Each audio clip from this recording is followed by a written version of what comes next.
Hello, this is Python Malayalam. Python മലയാളത്തിന്റെ മറ്റൊരു എപ്പിസോഡിലേക്ക് കൂടി സ്വാഗതം. ഈ വീഡിയോയിൽ നാം ഡിക്ഷണറികളെ കുറിച്ചാണ് ചർച്ച ചെയ്യുന്നത്.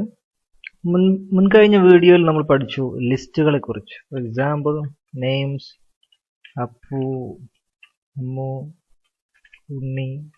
Okay, these are list. പക്ഷേ അപ്പുവിൻ്റെയും അമ്മുവിൻ്റെയും ഉണ്ണിയുടെയൊക്കെ ഫോൺ നമ്പേഴ്സ് കൂടി നമുക്ക് നമ്മുടെ പ്രോഗ്രാമിൽ സ്റ്റോർ ചെയ്യണമെന്ന് കരുതുക. നമ്മൾ അതെങ്ങനെ സ്റ്റോർ ചെയ്യും? നമ്പേഴ്സ്, എന്നിട്ട് ഓരോരുത്തരുടെ നമ്പർ നമ്മൾ ജസ്റ്റ് ആഡ് ചെയ്യുന്നു. ഓക്കെ, അപ്പോൾ നെയിംസ് ഒരു ലിസ്റ്റിലും നമ്പേഴ്സ് മറ്റൊരു ലിസ്റ്റിലാണ്. ഇതിൽ അപ്പുവിൻ്റെ നമ്പർ ഏതാണ്, അമ്മുവിൻ്റെ നമ്പർ ഏതാണ്, ഉണ്ണിയുടെ നമ്പർ ഏതാണെന്നൊക്കെ നമുക്ക് ഇപ്പോൾ ഒരു പക്ഷേ പിക്ക് ചെയ്യാൻ കഴിഞ്ഞേക്കും. പക്ഷേ നൂറുകണക്കിന് ആയിരക്കണക്കിന് ആളുകളുടെ പേര്, അവരുടെ ഫോൺ നമ്പർ, അഡ്രസ്സ്, ഇമെയിൽ, ഇതൊക്കെ നമുക്ക് ഡാറ്റകളായിട്ട് സിസ്റ്റമാറ്റിക് ആയിട്ട് അറേഞ്ച് ചെയ്യണമെങ്കിൽ ലിസ്റ്റ് എന്ന് പറയുന്ന ഈ സങ്കേതം വളരെയധികം യൂസ്ലെസ് ആണ് അത്തരത്തിലുള്ള കാര്യങ്ങൾക്ക്. അത്തരത്തിലുള്ള ഡാറ്റകളെ സ്റ്റോർ ചെയ്യാൻ പറ്റുന്ന സംവിധാനമാണ് ഡിക്ഷണറീസ്. ഓക്കെ, ഡിക്ഷണറീസ് എങ്ങനെയാണ് ക്രിയേറ്റ് ചെയ്യുന്നത് നോക്കാം. നമുക്ക് ഇതേ വ്യക്തികളെ തന്നെ നെയിംസ്, ഫോൺ നമ്പർ എങ്ങനെ സ്റ്റോർ ചെയ്യാൻ നോക്കാം. Book equal to dictionaries create ചെയ്യുന്നത് നമ്മൾ കേളി ബ്രേസസ് ഉപയോഗിച്ചിട്ടാണ്. ഈ ബ്രേസസ് യൂസ് ചെയ്തുകൊണ്ടാണ് നമ്മൾ ഡിക്ഷണറികൾ ക്രിയേറ്റ് ചെയ്യുന്നത്. നമ്മൾ ആദ്യം അപ്പു എന്ന് പറയുന്ന ആളുടെ പേര്, ഒരു കോളൻ ഇട്ടിട്ട് അദ്ദേഹത്തിൻ്റെ phone number whatever it may be. Okay, ഇതൊരു എൻട്രി ആയി. അപ്പുവിൻ്റെ ഫോൺ നമ്പർ, കോമ. ഇനി അടുത്ത എൻട്രി അമ്മു കോളൻ അമ്മുവിൻ്റെ ഫോൺ നമ്പർ. ഓക്കെ, വീണ്ടും കോമ. രണ്ടാമത്തെ എൻട്രിയും കഴിഞ്ഞു. ഇനി മൂന്നാമത്തെ എൻട്രി. ഇപ്പോൾ 3 എൻട്രി ആയി. കേവലം 3 എൻട്രികൾ നമ്മൾ ഓരോരുത്തരുടെയും പേരും അവരുടെ ഫോൺ നമ്പറും സ്റ്റോർ ചെയ്ത് കഴിഞ്ഞു. ഇതാണ് ഡിക്ഷണറി. ഇനി നമുക്ക് അപ്പുവിൻ്റെ ഫോൺ നമ്പർ എടുക്കണം. It's very simple. Phone book, എന്നിട്ട് നമ്മൾ സ്ക്വയർ ബ്രാക്കറ്റ് ഇടും. എന്നിട്ട് അപ്പു അടിച്ചു കഴിഞ്ഞാൽ അപ്പുവിൻ്റെ ഫോൺ നമ്പർ നമുക്ക് കിട്ടും. ഓരോരുത്തരുടെ പേര് വെച്ചിട്ട് നമുക്ക് അതിൻ്റെ ഫോൺ നമ്പർ, അവരുടെ ഫോൺ നമ്പർ പിക്ക് ചെയ്യാം. ഒരു കീ വാല്യൂ പെയർ ആണ് ഓരോ എൻട്രികളും ഡിക്ഷണറിയിൽ ഉണ്ടാവുക. എൻട്രികൾ വെറുതെ അവിടെ കിടക്കുകയല്ല ചെയ്യുക. അതിനൊരു കീ ഉണ്ടാകും, അതിനൊരു വാല്യൂ ഉണ്ടാകും. ഓക്കെ, നമുക്കിനി ഫോൺ ബുക്കിൽ ഒരാളെ കൂടി ആഡ് ചെയ്യണമെന്ന് സങ്കല്പിക്കാം. ഫോൺ ബുക്ക് ജസ്റ്റ് നേരത്തെ ചെയ്തപ്പോൾ തന്നെ സ്ക്വയർ ബ്രാക്കറ്റ് ആഡ് ചെയ്യുന്നു. നമുക്ക് ഫാത്തിമ. ഓക്കെ, ആഡ് ചെയ്യുന്നു. ഫാത്തിമയുടെ ഫോൺ നമ്പർ എന്താണ് എന്ന് വെച്ചാൽ നമ്മൾ ആഡ് ചെയ്യുന്നു. Phone book is okay. Phone book നമ്മൾ ആഡ് ചെയ്തു. ഇനി ഫോൺ ബുക്ക് ഒന്ന് പ്രിന്റ് ചെയ്ത് നോക്കാം. ഫോൺ ഡിക്ഷണറിയിൽ ഫാത്തിമ എന്ന് പറയുന്ന ഒരു എൻട്രി ആഡ് ചെയ്യപ്പെട്ടു. വളരെ എളുപ്പത്തിൽ. It is very very simple. അതാണ് ഡിക്ഷണറികളുടെ ഒരു പ്രധാനപ്പെട്ട പ്രത്യേകത തന്നെ അതാണ്. നമ്മൾ ഒരു ഡിക്ഷണറി നമ്മൾ ഫ്രീ ആയിട്ട് തുടങ്ങാൻ സങ്കല്പിക്കും. എം ടി ആയിട്ട് തുടങ്ങി. ഡി എന്ന് പറയുന്ന ഡിക്ഷണറി നമ്മൾ എം ടി ആയി തുടങ്ങി.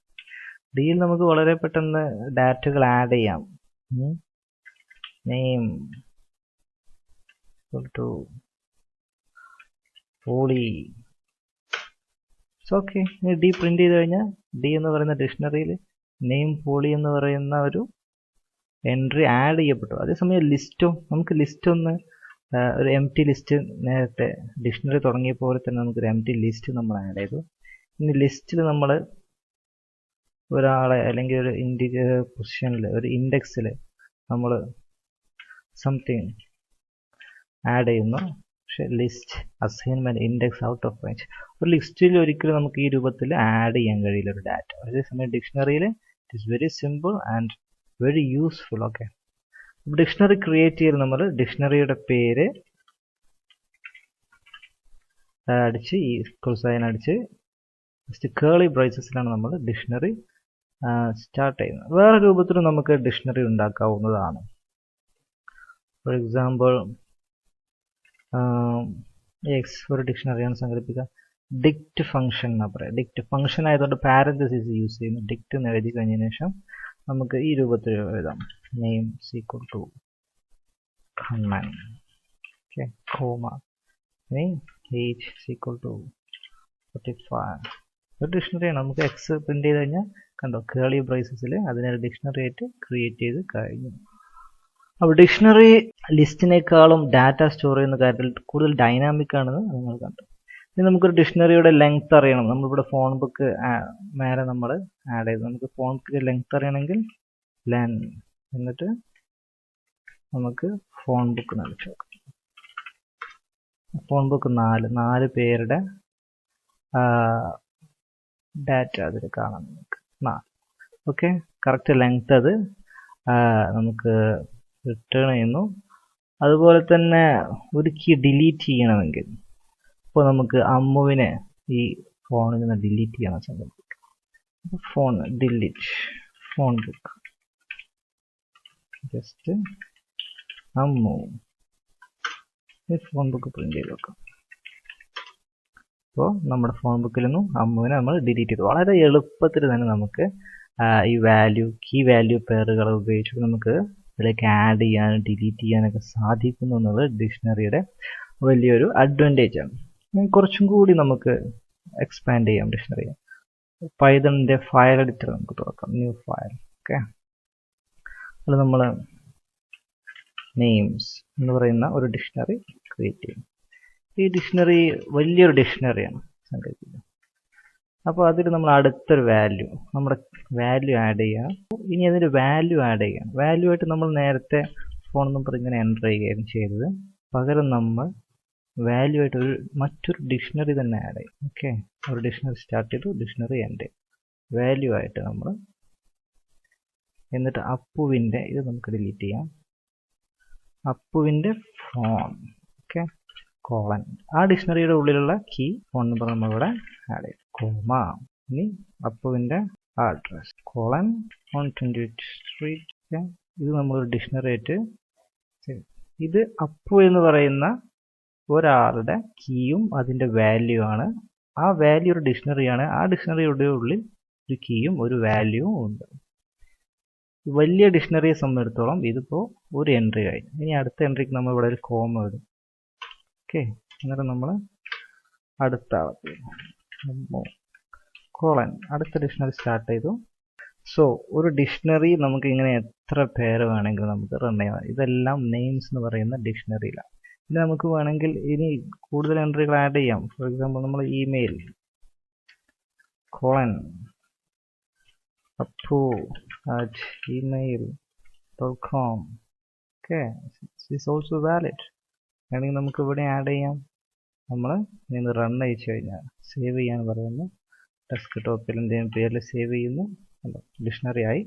നമ്മുടെ ഡിക്ഷണറി പൈതൺ ഷെല്ലിൽ ലോഡ് ആയിട്ടുണ്ട്. നമുക്ക് ആക്സസ് ചെയ്ത് നോക്കാം. അപ്പുവിൻ്റെ ഫോൺ നമ്പർ എങ്ങനെ കണ്ടുപിടിക്കും? നെയിംസ് എന്ന് പറയുന്ന ഡാറ്റാബേസ്, അതിൽ അപ്പു എന്ന് പറയുന്ന മെയിൻ കീ, അതിൽ സബ് കീ ആയിട്ടുള്ള എന്ന് പറയാൻ പറ്റുമോ എനിക്കറിയില്ല, അതിൻ്റെ കീ ആയിട്ടുള്ള ഫോൺ. ഓക്കെ, എൻ്റർ ചെയ്ത് കഴിഞ്ഞാൽ അപ്പുവിൻ്റെ ഫോൺ നമ്പർ നമുക്ക് കിട്ടും. ഡിക്ഷണറിയിൽ നമ്മൾ ഡാറ്റ ആക്സസ് ചെയ്യാൻ ഇത്രയും സിമ്പിളാണ്. ഇമെയിൽ ആണെങ്കിൽ ഡിക്ഷണറിയിൽ നമുക്ക് എല്ലാ ഐറ്റംസും ഒരുമിച്ച് ക്ലിയർ ചെയ്യണം. ഈ ഡിക്ഷണറി കംപ്ലീറ്റ് നമുക്ക് ക്ലിയർ ചെയ്യണം. നെയിംസ് ഡോട്ട് ക്ലിയർ നടിച്ചു നോക്കാം. നെയിംസ് പ്രിന്റ് ചെയ്ത് നോക്കാം. നെയിംസ് എന്ന് പറയുന്ന ഡിക്ഷണറിയിൽ നിന്ന് എല്ലാ വാല്യൂസും ക്ലിയർ ചെയ്ത് പോയിട്ടുണ്ട്. ഡിക്ഷണറി നമ്മൾ സ്റ്റാർട്ട് ചെയ്ത് കീയും അതിൻ്റെ വാല്യൂ ഒക്കെ എൻ്റർ ചെയ്തിടാം. നമുക്ക് വാല്യൂ ഇപ്പോൾ നമ്മുടെ കയ്യിലില്ല. നമുക്ക് കീസ് മാത്രമുള്ളൊരു ഡിക്ഷണറി എങ്ങനെ ക്രിയേറ്റ് ചെയ്യാം? ഡി എന്ന് പറയുന്ന ഒരു ഡിക്ഷണറി കെ എന്ന് പറയുന്ന ഡിക്ഷണറി കേളി ബ്രേസിൽ സ്റ്റാർട്ട് ചെയ്ത ഡിക്ഷണറി ഡോട്ട് ഫ്രം കീസ് എന്ന് പറയുന്ന ഒരു ഫംഗ്ഷനാണ്. അതൊരു മെത്തേഡാണ്. From keys method creates A new dictionary. ഒരു പുതിയ ഡിക്ഷണറി എടുക്കും. അതിൽ നമ്മൾ കൊടുക്കുന്ന ചില കീകളോട് കൂടിയിട്ടാണ് അത് ഡിക്ഷണറി ക്രിയേറ്റ് ചെയ്യുക. മെത്തേഡിന് നമ്മൾ പാരന്തസിസ് സ്റ്റാർട്ട് ചെയ്തു. അതിൽ നമുക്ക് 2 കീ വേണം. നെയിം എന്ന് പറയുന്ന ഒരു കീയും അതുപോലെ തന്നെ ഏജ് എന്ന് പറയുന്ന ഒരു കീയും നമുക്ക് വേണം എന്നാണ് നമ്മൾ കൊടുത്തത്. നമ്മൾ കീക്ക് വാല്യൂ കൊടുക്കുന്നില്ല, കീകൾ മാത്രമാണ് കൊടുക്കുന്നത്. നമുക്ക് എൻ്റർ ചെയ്ത് നോക്കാം. ഇനി കെ പ്രിന്റ് ചെയ്ത് കഴിഞ്ഞാൽ കണ്ടോ, നെയിം എന്ന് പറയുന്ന ഒരു കീ അതിന് വാല്യൂ നൺ എന്ന് കൊടുത്തിരിക്കുന്നു. ഏജ് എന്ന് പറയുന്ന ഒരു കീ വാല്യൂ നൺ എന്ന് കൊടുത്തിരിക്കുന്നു. അഥവാ നമുക്ക് വാല്യൂ നൽകാതെ കീസ് മാത്രം നമുക്ക് നൽകിക്കൊണ്ട് ഒരു ഡിക്ഷണറി ക്രിയേറ്റ് ചെയ്യാവുന്നതാണ്. പകരം നമുക്ക് ഏജിന് പകരം നമുക്ക് ഒന്നുകൂടി ആഡ് ചെയ്ത് നോക്കാം. ഇമെയിൽ വീണ്ടും പ്രിന്റ് ചെയ്ത് ഏജ് ഇമെയിൽ നെയിം. ഓക്കെ, ഇനി നമുക്ക് നാണെന്ന് വരാതെ ഡീഫോൾട്ടായിട്ട് നമുക്ക് അൺനോൺ എന്ന് പറയുന്ന വാല്യൂ എല്ലാ കീയിലും അൺനോൺ എന്ന് പറയുന്ന വാല്യൂ ആണ്. അങ്ങനെയാണെങ്കിൽ നമുക്ക് ഈ മെത്തേഡിൽ തന്നെ ജസ്റ്റ് ഒരു കോമ ആഡ് ചെയ്തിട്ട് എന്താണോ ഡീഫോൾട്ട് വാല്യൂ ആവേണ്ടത് അത് ആഡ് ചെയ്യാവുന്ന അൺനോൺ. കുറച്ച് പൊക്കി വെക്കാം അൺനോൺ. ഓക്കെ, ഇനി നമ്മൾ പ്രിന്റ് ചെയ്ത് കഴിഞ്ഞാൽ age unknown, email unknown, name unknown. Okay, ഡിക്ഷണറിയിൽ നമുക്ക് ഈ രൂപത്തിൽ ഡാറ്റകൾ നൽകാവുന്നതാണ്.